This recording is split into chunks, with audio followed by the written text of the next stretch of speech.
अस्सलाम वालेकुम फ्रेंड्स, मैं हूं डॉक्टर शहनाज और आज हम बात करेंगे रियलिज़म इन एजुकेशन। इस फ़िलासफ़ी को हम दो पार्ट्स में डिवाइड करेंगे, जिसमें पहले हम डिस्कस करेंगे मेन कंट्रीब्यूटर्स ऑफ रियलिज़म। उसके बाद हम बात करेंगे कि रियलिज़म क्या है और role of realism in education. तो आइए स्टार्ट करते हैं। सबसे पहले हम बात करते हैं अरिस्टोटल के बारे में। ये एंशियंट ग्रीक फिलोसोफर हैं और ग्रेट थिंकर्स में इनका नाम लिया जाता है।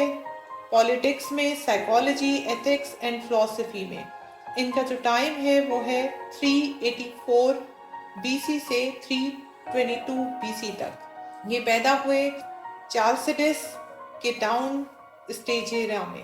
17 इयर्स की एज में इन्होंने प्लेटो की एकेडमी ऑफ एजुकेशन को ज्वाइन किया और 20 इयर्स तक वहाँ एजुकेशन हासिल करते रहे।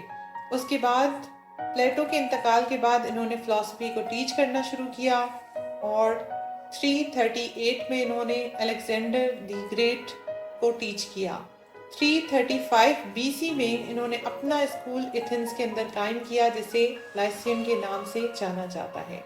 अरिस्टोटल का बहुत ज़्यादा काम है, स्ट्रक्चर ऑफ वर्ल्ड पे इन्होंने बहुत ज़्यादा काम किया और इसके अलावा 3 तरह की साइंसेस में इनका काम हमें मिलता है, जिसमें थ्योरेटिकल साइंसेस हैं, जिसमें मेटाफिजिक्स, मैथमेटिक्स एंड फिजिक्स हैं, जिसमें वो कहते हैं कि aim to know for the sake of knowing, यानी कुछ जाना जाए जिसका मकसद हो कि हम मज़ीद जान सकें। उसके बाद प्रोडक्टिव साइंसेस की बात आती है, जिसमें उन्होंने बात की कि aim to know for the sake of making things beautiful and useful, यानी हम इसलिए जानें ताकि हम चीज़ों को मज़ीद खूबसूरत और फ़ायदेमंद लोगों के लिए बना सकें। प्रैक्टिकल साइंसेस पे भी उन्होंने काम किया, जिसमें एथिक्स और पॉलिटिक्स आती हैं, जिसमें वो कहते हैं कि aim to know for the sake of doing, कुछ करने के लिए, कुछ अच्छा करने के लिए जाना जाए। उनके 200 से ऊपर बुक्स, मैन्युस्क्रिप्ट्स, रिकॉर्ड्स, डायलॉग्स मिलते हैं, जिसमें उनका फेमस वर्क है निकोमाची, पॉलिटिक्स पर, मेटाफिजिक्स पर, उसके अलावा प्रायर एनालिटिक्स और साइकोलॉजी पर। ये तो थे अरिस्टोटल, जिन्होंने रियलिज्म में बहुत ज़्यादा काम किया, बल्कि स्टार्ट ही रियलिज्म का इन्हीं से होता है। उसके बाद रियलिज्म में एक बहुत बड़ा नाम है बार्कले का, जिन्होंने कहा कि रियलिटी वो है जो इंसान महसूस करता है, यानी रियलिटी इंसान के परसेप्शन पर बेस करती है और ये सब्जेक्टिव रियलिटी पर यकीन रखते थे। इनका एक मशहूर कॉल है कि to be is real to be perceive, जिसे बाद में क्रिटिसाइज भी किया गया। उसके अलावा जॉन लॉक और हिज कंटेम्पररीज, उनके बारे में बात आती है, जो कहते हैं कि physical world is real world, not based on the perception but it's objective reality, यानी जो फिजिकल वर्ल्ड है वही हकीकी दुनिया है, लेकिन ये बेस नहीं करती इस बात पर कि लोग इसे महसूस करें या ना करें, यानी ये ऑब्जेक्टिव रियलिटी है, इंडिपेंडेंटली मौजूद है, चाहे कोई महसूस करे या ना करे। जॉन लॉक ने ही कहा था कि माइंड इज अ टेबुला रासा, यानी clean slate, and reality is outside of the mind, और जो रियलिटी है वो हकीकत में इंसान के दिमाग के बाहर मौजूद है। उसके बाद great name in realism saint Thomas Aquinas का है। इन्होंने रियलिज्म और रिलीजन को आपस में कनेक्ट करने की कोशिश की फर्स्ट टाइम। उसके बाद जॉन एमएस कम्युनिस का नाम आता है, जो कहते हैं कि माइंड इज पैसिव रिसिपिएंट, इंसान का जो दिमाग है वो एक पैसिव रिसिपिएंट की तरह है और वो रिफ्लेक्ट करता है मौजूद तमाम चीज़ों को एक आईने की तरह। उसके बाद Immanuel Kant, John Friedrich, William James, इन तमाम के मुताबिक external world is real world, जो दुनिया मौजूद है, जो दुनिया हमें बाहर नज़र आ रही है, वही हकीकी दुनिया है। उसके अलावा रियलिस्ट मूवमेंट को सबसे ज़्यादा एनर्जी उस वक्त मिली जब 20th सेंचुरी में 6 अमेरिकन प्रोफेसर्स ने रियलिज्म की तहरीक चलाई, जिसे प्रोफेसर पेरी जो है वो लीड कर रहे थे, और उन्होंने अपनी एक बुक पब्लिश करवाई 1912 में न्यू रियलिज्म के नाम से। उसके बाद एक और ग्रुप हमारे सामने आता है 1916 में, जिन्होंने खुद को क्रिटिकल रियलिस्ट कहलाया, और इनकी भी एक बुक पब्लिश हुई 1920 में جس کا نام ہے ایسیز ان کریٹیکل ریئلزم۔ اچھا، اس گروپ میں آرتھر لو جوائے، جان ہاپکنس اور جارج سینٹیانا جو ہیں، ان کے نام بہت زیادہ قابل ذکر ہیں۔ یہ ہمارے ڈسکشن کا پہلا پارٹ تھا جس میں ہم نے ڈسکس کیا کہ مین کنٹریبیوٹرز کیا ہیں ریئلزم کے۔ اب ہم بات کرتے ہیں کہ بیسکلی ریئلزم فلسفی ہے کیا۔ ریئلزم ورڈ ریئل سے نکلا ہے، جس کے معنی ہیں real, material, actual and physical, یعنی یہ کنسرن کرتا ہے ایکچوئل آبجیکٹس اور فیکٹ کے ساتھ، اور یہ رسپیکٹ دیتا ہے ایسے فیکٹس کو جسے تجربے اور سائنٹیفک طریقے سے پروف کیا جا سکے، چاہے وہ فیکٹ سوشل سائنسز سے تعلق رکھتے ہوں یا نیچرل سائنسز سے تعلق رکھتے ہوں۔ اب اگر ہم بات کریں کہ مین آئیڈیاز آف ریئلزم، تو سب سے پہلے بات آتی ہے میٹا فزکس۔ میٹا فزکس کیا ہے؟ حقیقت کیا ہے؟ وہ کہتے ہیں کہ حقیقت وہی ہے جو ہمیں نظر آ رہی ہے، جو دنیا ہمیں نظر آ رہی ہے، جو فزیکل ہے، جسے ہم اپنے سینسز سے، جسے ہم ایکسپیریمنٹ اور سائنٹیفکلی پروف کر سکتے ہیں، وہی حقیقی دنیا ہے۔ اور انسان بھی اسی مٹیریلسٹک دنیا کا حصہ ہے، اس لیے انسان بھی مٹیریل ہے، اور انسان کا جو برین ہے وہ بھی مٹیریل سے بنا ہوا ہے، اور جتنے فنکشنز اس دنیا میں ہو رہے ہیں یا انسان کے ساتھ ہو رہے ہیں وہ کاز اینڈ ایفیکٹ کے ذریعے ہو رہے ہیں، یعنی اس میں انسان کی کوئی فری ول شامل نہیں ہے۔ اب اگر ہم بات کریں کہ ایپسٹیمولوجی، نالج کا نظریہ کیا ہے ریئلزم کے نزدیک، تو وہ کہتے ہیں کہ نالج جو ہے وہی حقیقی نالج ہے جسے آپ ایکسپیریمنٹ اور سائنٹیفک میتھڈ کے ذریعے حاصل کر سکیں، اور سینسز کو آپ as a source of knowledge use کر سکتے ہیں، یعنی یہ کسی اور ایسے سورس کو نہیں مانتے جیسے چھٹیس وغیرہ، بلکہ یہ کہتے ہیں کہ ہم ایسے سورسز کو مانتے ہیں جنہیں پروف کیا جا سکے۔ اس کے بعد بات آتی ہے ایکسیولوجی، ویلیوز کا نظریہ کیا ہے ریئلزم کے نزدیک، تو وہ کہتے ہیں کہ ویلیوز پرماننٹ نہیں ہوتی، بلکہ ویلیوز انسان اپنی ضرورت اور سوسائٹی کی ضرورت کے مطابق کنسپٹ کرتا رہتا ہے، کوئی پرماننٹ ویلیوز نہیں ہے ریئلزم کے نزدیک۔ اب اگر ہم بات کریں کہ ایجوکیشن، تو ایجوکیشن کو بہت زیادہ امپورٹنس دی ہے ریئلزم نے، اور یہ ضرورت اس لیے کہتے ہیں کہ ایجوکیشن کی ضرورت اس لیے ہے کہ یہ انسان کی کلچرل نیسیسٹی ہے۔ انسان کیونکہ بایولوجیکل پیدا ہوا ہے، وہ سوسائٹی میں رہتا ہے، تو وہ اپنے کلچر کو ایک نسل سے دوسرے نسل میں ٹرانسفر کرتا ہے، تو یہ کلچرل نیسیسٹی ہے۔ اس کے علاوہ یہ کہتے ہیں کہ education is a preparation for life, زندگی کی تیاری کا نام ہے، زندگی کی تیاری ہوتی ہے ایجوکیشن کے ذریعے۔ ایجوکیشن ایسی ہونی چاہیے جو پریزنٹ، پریکٹیکل، ریئل ورلڈ کی اور ریئل لائف کی تیاری میں کام آ سکے۔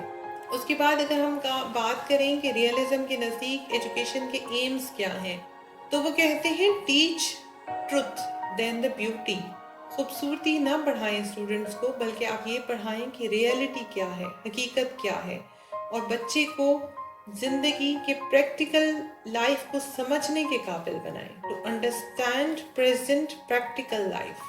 اس کے علاوہ ڈاکٹر براؤڈی نے ایجوکیشن کے بارے میں بہت زیادہ بات کی ہے، اور وہ کہتے ہیں کہ education as preparation for good life, and school کا یہ مقصد ہونا چاہیے کہ وہ گڈ انڈیویجول پروڈیوس کرے، گڈ سوسائٹی پروڈیوس کرے، یعنی جب ہم ایجوکیشن کے ذریعے اچھے انڈیویجول پروڈیوس کریں گے تو یقیناً سوسائٹی بھی خود بخود اچھی ہو جائے گی۔ ڈاکٹر براؤڈی کہتے ہیں کہ must study the human nature dynamics of healthy personality, یعنی ہیلدی پرسنالٹی کے جو ڈائنامکس ہیں ان کو بھی ضرور اسٹڈی کروانا چاہیے، جس میں وہ 4 پرنسپلز کی بات کرتے ہیں۔ سیلف پریزرویشن، جس میں وہ کہتے ہیں کہ انسان کی جو بایولوجیکل نیڈز ہیں ان پہ بات کی جائے، ان کے بارے میں بچوں کو پتا ہونا چاہیے۔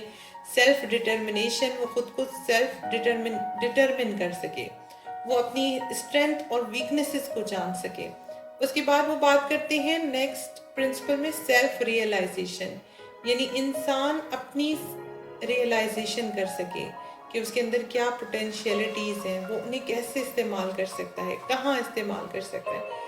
سیلف انٹیگریشن، وہ خود کو کیسے انٹیگریٹ کر سکتا ہے، خود سے کیسے فائدہ اٹھا سکتا ہے، اپنے آپ سے سوسائٹی کو کیسے فائدہ دے سکتا ہے۔ اس کے بعد اگر ہم بات کریں کہ ریئلسٹ کیا کانسیپٹ دیتے ہیں اسکول کا، تو وہ کہتے ہیں کہ اسکول کو ہائیلی آرڈرڈ ہونا چاہیے، اور اسکول جو ہے وہ بچے کی انٹیلیجنس کو ڈیولپ کرے، ایسی एक्टिविटीज़ करवाई जाए। बच्चा जो हाईली पोटेंशियल इंडिविजुअल है उसकी आप इंटेलिजेंस को मज़ीद इम्प्रूव कर सकें। उसके बाद द कॉन्सेप्ट ऑफ टीचर को बहुत ज़्यादा अहमियत देते हैं। कहते हैं कि टीचर हाईली ऑर्गेनाइज कैरेक्टर का मालिक होना चाहिए, एक बहुत अच्छा स्कॉलर होना चाहिए, उसे सब्जेक्ट के ऊपर मास्टरी होनी चाहिए, कमांड हो, वो तमाम सब्जेक्ट्स को जानता हो, उनके बारे में उनकी सारी बारीकियों को जानता हो पढ़ाने से पहले, और वो गाइड हो, यानी वो बच्चों को गाइड कर सके ज़िंदगी के तमाम तजुर्बात के बारे में, ज़िंदगी की रियलिटीज़ के बारे में। The concept of student, realism student के लिए क्या कहते हैं? वो कहते हैं कि यही तो रियल यूनिट है जिसके अंदर विच हैज़ रियल एग्जिस्टेंस, इसी के अंदर रियल एग्जिस्टेंस मौजूद है। लेकिन वो बच्चे को बेसिकली पैसिव लर्नर देखना चाहते हैं कि बच्चा हाईली डिसिप्लिन्ड हो, बैठ के पढ़े, उसके अंदर ये तो वो कहते हैं कि पोटेंशियलिटीज़ बहुत ज़्यादा होती हैं बच्चे के अंदर, तो उसकी उन तमाम सलाहियतों को निखारा जाए एजुकेशन के ज़रिए। उसके बाद करिकुलम के बारे में रियलिस्ट कहते हैं कि forming desirable habits and skills through mastery of subjects, mastery of subjects के ज़रिए जो है बच्चे की डिज़ायरेबल हैबिट्स और स्किल्स को इम्प्रूव किया जाए। लेकिन वो जस्ट मेमोराइजेशन पे फोकस नहीं करते बल्कि वो अंडरस्टैंडिंग पे फोकस करते हैं। वो कहते हैं कि बच्चे को तमाम चीज़ें समझ में आनी चाहिए बजाय इसके कि उसे रट्टा लगवाया जाए। और वो स्टार्ट में जो है इनिशियल लेवल पे कॉमन सब्जेक्ट्स की बात करते हैं, उसके बाद वो स्पेशलाइजेशन की बात करते हैं, उसके बाद वो वोकेशनल एजुकेशन पे बहुत ज़्यादा जोर देते हैं। सब्जेक्ट्स जिन पे बहुत ज़्यादा फोकस करते हैं रियलिस्ट, उनमें हैं physics, chemistry, mathematics, life sciences and their implications, social sciences, उसके अलावा सेल्फ साइंसेस जिसमें लिटरेचर है, बायोग्राफी है, फिलॉसफी है, साइकोलॉजी एंड आर्ट है। ये वो करिकुलम है जो रियलिज्म हमें प्रोवाइड करता है। उसके बाद अगर हम बात करें methods of teaching according to realism, तो रियलिस्ट जो है वो डिस्कशन मेथड और लेक्चर मेथड को बहुत ज़्यादा फोकस करते हैं, सिम्पोजिया मेथड को बहुत ज़्यादा फोकस करते हैं जिसमें एक प्रेजेंटेशन का स्टाइल होता है, एक स्टूडेंट प्रेजेंटेशन दे कॉन्फ्रेंस की तरह से। सोक्राटिक मेथड ऑफ लर्निंग पे वो बहुत ज़्यादा फोकस करते हैं। उसके अलावा ऑडियो विजुअल एड्स के यूज़ को भी बहुत ज़्यादा उन्होंने अप्रिशिएट किया है लर्निंग और टीचिंग के अंदर, कि ऑडियो विजुअल एड्स को यूज़ किया जाए ताकि बच्चों की सेंसेस की भी डेवलपमेंट हो सके, बच्चे देखने सुनने के ज़्यादा काबिल हो जाएं, उनकी जो सुनने और देखने की सलाहियत है वो ज़्यादा इम्प्रूव करे फील करने की। उसके बाद कॉन्सेप्ट ऑफ डिसिप्लिन, रियलिस्ट जो है वो हाईली डिसिप्लिन के हामी है। वो कहते हैं क्लासरूम जो है वो हाईली ऑर्डर्ड होना चाहिए, बच्चा जो है वो बिल्कुल मैनर्स के साथ बैठा हो और लर्न कर रहा हो, वो बहुत स्ट्रिक्ट डिसिप्लिन के हामी है।